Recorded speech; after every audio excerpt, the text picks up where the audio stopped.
Pinkies up. It's American Horror Story Cult time. Hello all of you out there in YouTube land. This is the Wednesday after the season 7 premiere of American Horror Story. And as promised, I said I will be giving weekly recaps on the show. You should all know by now that this year's theme is cult. As you can see, I have on my cult pin. I will be wearing it every week.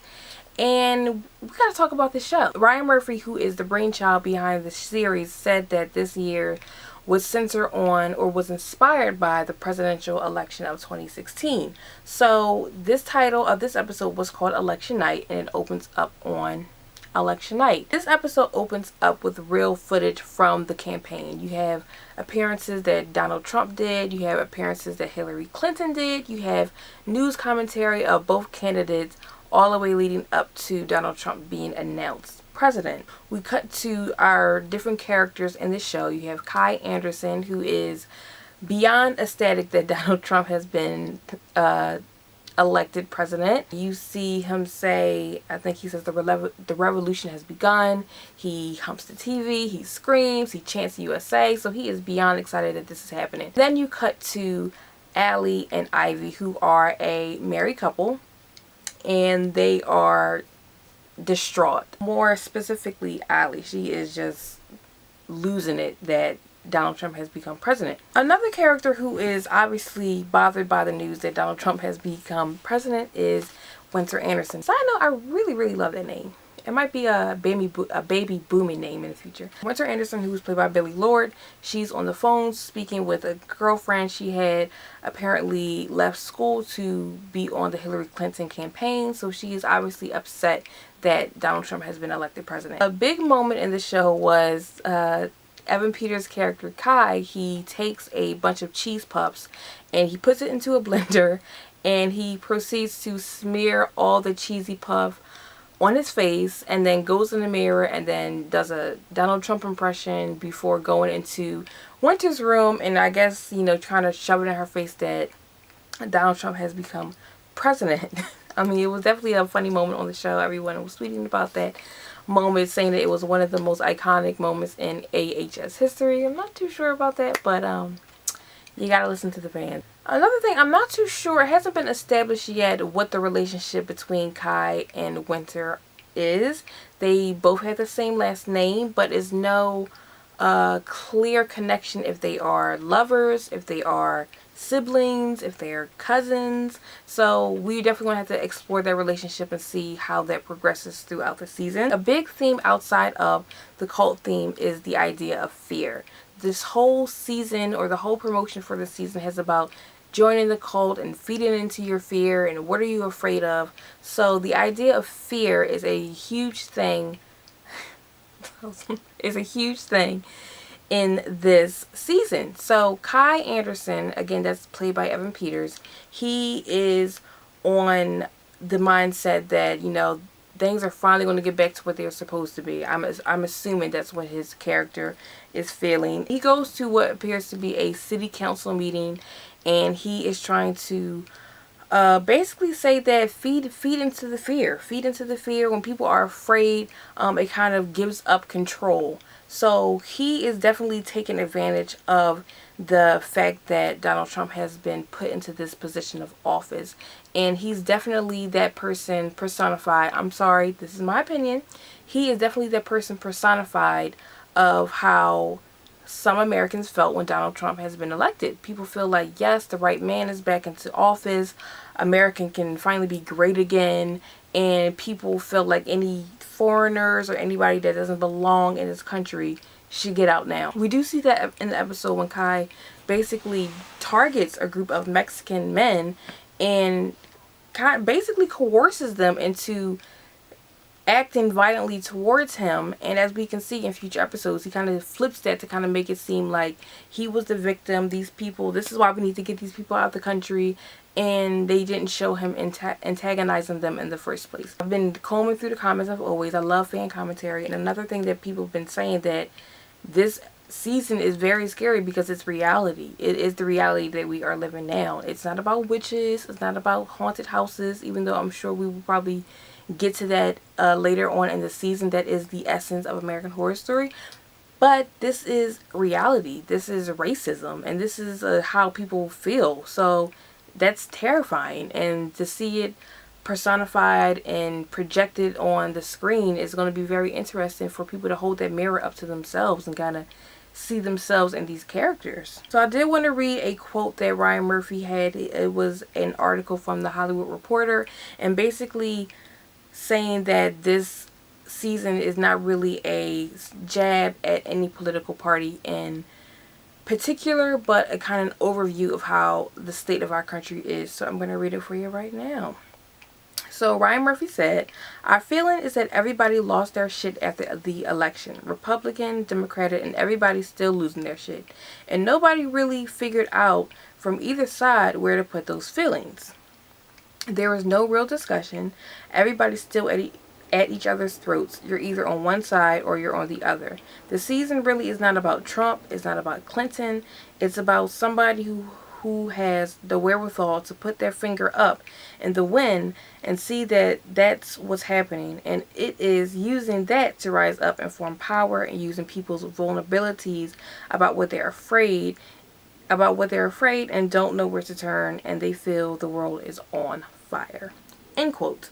So that is definitely an interesting thing. Again, going back to the idea of fear, Kai is saying like this is what's making people crazy, because they are afraid of everything. So if you kind of give into that fear and give up that control, nothing will kind of make you afraid. After seeing the episode, I do have a couple questions that I just want to put into the air and put into the universe. One thing, these killer clowns. These killer clowns are beyond terrifying. It is, I believe, 5 in this group that are going around and terrorizing the state of Michigan. And they have on these really creepy masks. They're filled with holes. And I know a fear of holes is a phobia. I really don't have any type of phobia in general.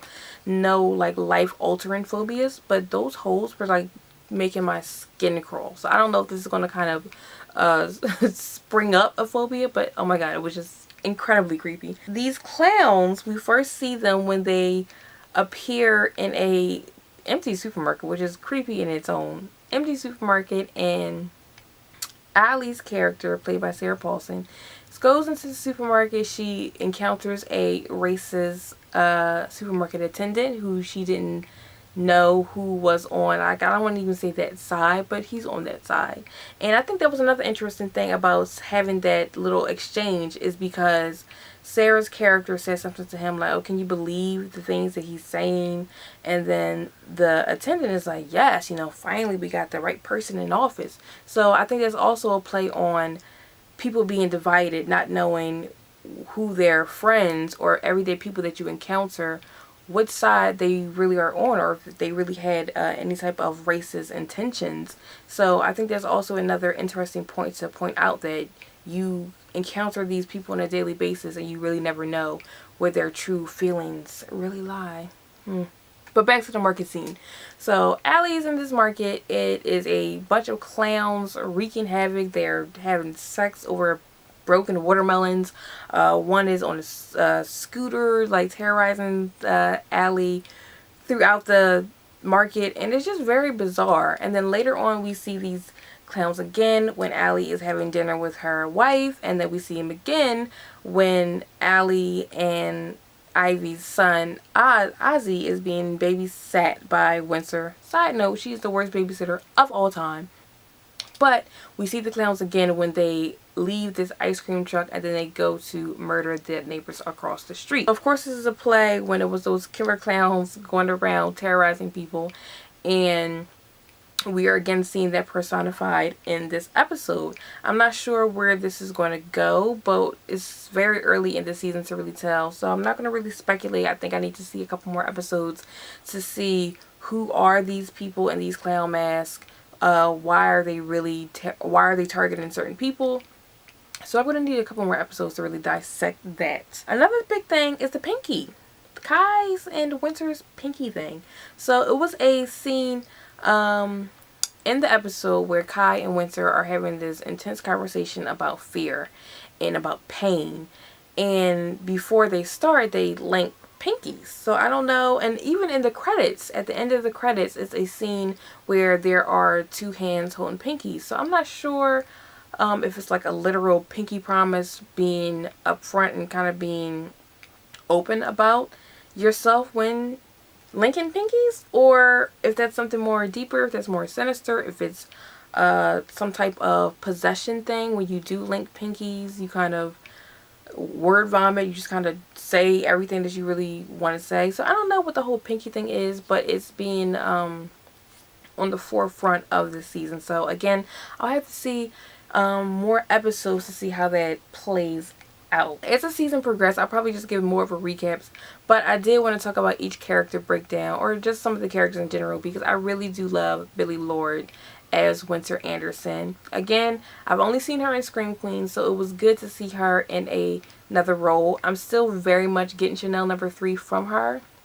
with her monotone, you know, dark personality, but I really enjoy her character so far. She's just, obviously she's the worst babysitter of all time. She has been hired to be the nanny of Ozzy, which is Allie and Ivy's son, and upon meeting him, she takes him to this dark website where it is a very violent site. She makes him watch someone getting repeatedly stabbed in the neck, and at first, you know, Ozzy is like, you know, turn it off, but she's like, no, you gotta watch it. It makes you strong, you know, it cleans your mind. So I don't know what her whole deal is yet. Ambulances. I don't know what her whole deal is yet. First, it seems like she was kind of an innocent character and really upset by the decision of the presidential election, but she's creepy. She's really creepy. She seems like she has a very dark personality, and I think it's going to be interesting to see that explored more throughout the season. Back to Kai Anderson. He's definitely, I think, going to be one of the villains of this season. He's completely out of his mind, and I think for him, he thinks that he probably is in the right, though. He thinks this country needs a cleaning, or a cleanse I should say, and he wants to be the person to do it. So we see in the upcoming episodes that he's running for some position of office, maybe like city council, but he's running for some position of office, and he's using his campaign of, well, his campaign is kind of the idea of these people that we need to get out of the country and ruling on fear, and that people should be afraid so that way they can't be controlled anymore, I guess. I think it's too early in the season to really figure out anybody's true intentions. I think it was a solid first episode. I'm definitely intrigued. I'm curious to see where this can really go and how they can really stretch out this the two sides of this aftermath of the election, because it's not really about the election per se. It's really about the aftermath and people, I think, showing their true colors after the decision. Oh, Twisty is back. Twisty is back. That is the character from Freak Show, who was a part of the, well, he wasn't a part of the troupe. Oh no, he was a part of the circus, and then people were making fun of him, so then he tried to kill himself, and then that's how he had to put that mask on, because half his face was blown off.